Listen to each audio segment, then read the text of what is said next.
A lot of parents talk about how hard it is having kids, especially when they're young.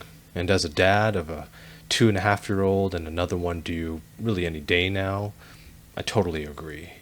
But for those of you who don't have kids, you might think that what we're talking about is the sleep deprivation, the crying, the constant responsibility, and don't get me wrong, those things are absolutely hard.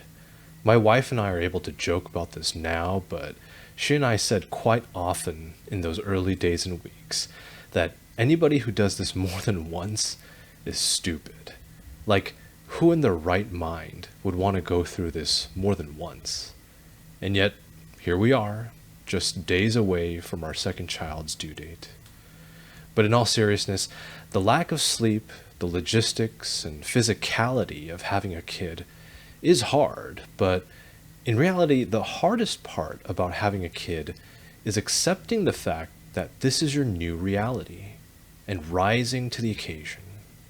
See, there's a switch that needs to flip inside of you that shifts you away from what you thought your wants and needs were before having a kid. It doesn't happen automatically once you have a kid. And it's not about a loss of identity more than it is taking on a new identity, a more important identity, and moving into that new phase of life willingly. And if you don't do that, it makes having and raising a kid so much harder than it already is. I can vividly recall when I realized this. See, I'd like to think that I'm a planner, that I prepare for things adequately, but there's nothing that can prepare you for the reality of having a child.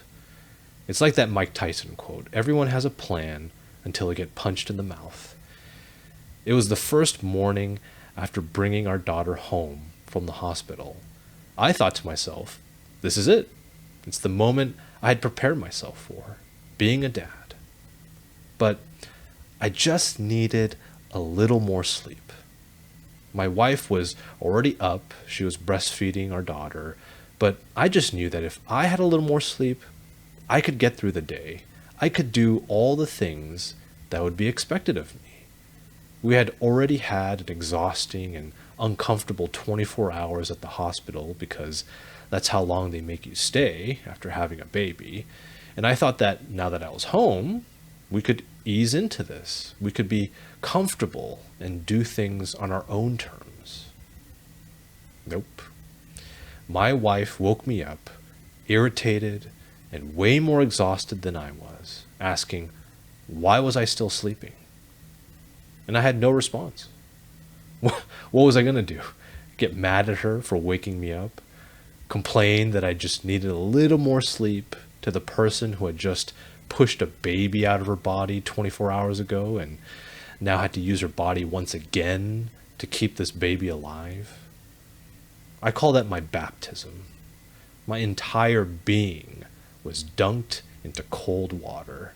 And in that moment, I had a choice. I could do this begrudgingly, reluctantly, unwillingly, or I could grow up, man up, and just do it. And I chose to do it because it is a choice. I accepted the fact that free time, hobbies, sleep were no longer a priority. After all, whether I liked it or not, I chose to be a dad. And I could either be a dad who's present and makes his family his priority, or choose not to be. And let me tell you guys, being a dad, and I mean being, becoming, inhabiting the role of a dad, is the best thing, the greatest thing I have ever done in my life. I have never felt so much purpose and fulfillment in my life. And yes, the infant and toddler phases are hard. In the past 2.5 years, our daughter has only slept through the night 3 times. My wife breastfed for 22 months because that was the only way to get her to sleep. But she and I both reflect on how amazing this journey has been. And the fact that we get to do it again with my soon-to-be-born son is truly a blessing. See, the thing is, For a lot of people, some of the top reasons they'll say for why they're not ready to have kids is because they're afraid of the loss of freedom that having kids entails. Or they think they're not in a place financially to have kids. And I'll talk about these things in a minute, but from what I see from both men and women who struggle after having kids, it's a lack of sacrifice, an unwillingness to give up not just the life or lifestyle they had before they had kids, but unwilling to give up their mindset, what they prioritize, the picture that they had in their head for what life would be like with a child, for a life that is greater than what they knew before. I'll give you a few examples. Maybe you're someone who values their independence. You value personal freedom. You pride yourself on the fact that you don't need help from others. You don't like anyone telling you what to do. You have your own set of serious hobbies and interests. Now, if you put these things that you believe about yourself over your child, what do you think your child will think of you? And more importantly, what do you think your child will think of themselves? Mommy and daddy might say they love me, but not enough to give up what they want. Or how about this? Maybe you're someone who always needs to be right. Maybe you value being thought of as intelligent, assertive, opinionated. But if you can't admit your mistakes, if you can't be teachable or coachable, how's that going to affect your child? If everything they share with you is just an opening for you to tell them what to do, to correct them, to disagree with them, why would they want to share anything with you? Why would they want to talk to you? I could go on, but here's another one. And this is one I see a lot when I'm around other parents. Sarcasm. Maybe you've always been the one who avoided being overly emotional. You never wanted to be the sentimental one. You never wanted to be the corny one. So humor became your default way of interacting with people. Maybe teasing became your way of showing affection. And sarcasm became a shield that kept you from feeling vulnerable. The problem is that children don't always experience it the same way adults do. When your child runs up to you, showing you a drawing they made, your instinct is to make a joke. When they're excited about a new hobby, you tease them a little bit. When they want to show you something they can do physically on the playground, you can't resist turning it into a punchline, especially when there's other parents around. To you, it's harmless. It's how you've always communicated, but over time, children notice a pattern. Every time they bring you something they're excited about, they get teased. Every time they're vulnerable, they're met with a joke instead of genuine interest. Eventually, they stop sharing. It's not levity that's the problem, or humor. It's your discomfort with vulnerability, with genuine emotions. The thing is, you don't need to have kids to practice giving up things in your life. Right now, in your life, whether you're single or married, you know that there are things about you that are not serving you well right now. Some of you might know exactly what I'm talking about. And for those of you who don't know, then you really need to take time to examine your life and expand your own self-awareness, regardless of whether you want kids or not. The book of Proverbs says, "The wisdom of the prudent is to give thought to their ways, but the folly of fools is deception." So what is it that you're not willing to sacrifice, but you know you should? What is it that you're not adapting to that you know you should? Because if you can do that now, before you have kids, well, I'm not going to say it's going to make it easy, but it's certainly going to make it less hard. And when it comes to money and finances, and thinking you don't make enough money to afford kids, honestly, that's just an excuse.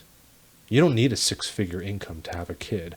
I actually did a video a while ago where I broke down how a married couple can afford a kid on a single income of $50K a year. I enlisted it because, well, nobody really watched it, but I'll link it in the description. The fact is that there's so much fear-mongering out there about how kids are super expensive, but Like a lot of things, kids are as expensive as you want them to be. Again, go watch that video if you want a real nerdy financial breakdown of how a family of 3 can live off $50K a year. Now, is it going to be Instagram worthy? No. Will you be living in New York City or the Bay Area? No. But millions of people across the US do this very thing every day. See, I'm willing to bet that if you're making this level of income or more, it's not finances that's holding you back. It's what you're not willing to give up, which is the theme of this video. Maybe you won't be able to travel as much, or dine out, or upgrade your car, or get that piece of real estate, or get that promotion that's just going to make you work more hours than before. The real cost of kids isn't diapers or daycare or private school. It's that parenthood forces you into making a choice. Do you want to grow as a person or not? And not everyone is willing to pay that price. And here's another brutal truth. What makes you think that it's easy to conceive and have a kid? Maybe as a teenager, your parents and teachers made you think that all you had to do was have sex once to have a kid, but as someone who is in his 40s and is around a lot of people in their 30s and 40s, you wouldn't believe how many couples we know who want kids, but for whatever reason can't have them. Don't take the ability to have kids for granted. It is not guaranteed. And it is one of the most heart-wrenching things to witness in others. At the end of the day, parenthood asks a simple question. Are you willing to make sacrifices for a story that doesn't have you as its main character? If you're not, that's your choice. Not everyone is called to be a parent. And if you've made that choice, own it. Don't spend your time trying to convince everyone that children are a burden, that parents are miserable, or that you've somehow discovered the secret to life. Just live your life. But if you are willing, don't fall into the trap of thinking everything has to be perfect before you start. There will never be a perfect time. No perfect income level, no perfect career stability, no perfect geopolitical or economic climate, no perfect version of yourself. Examine yourself. Untie the knots within yourself. Do the hard work before you need to do the hard work. And this willingness, this practice, this attitude of becoming ready, that's what's most important. See you in the next one.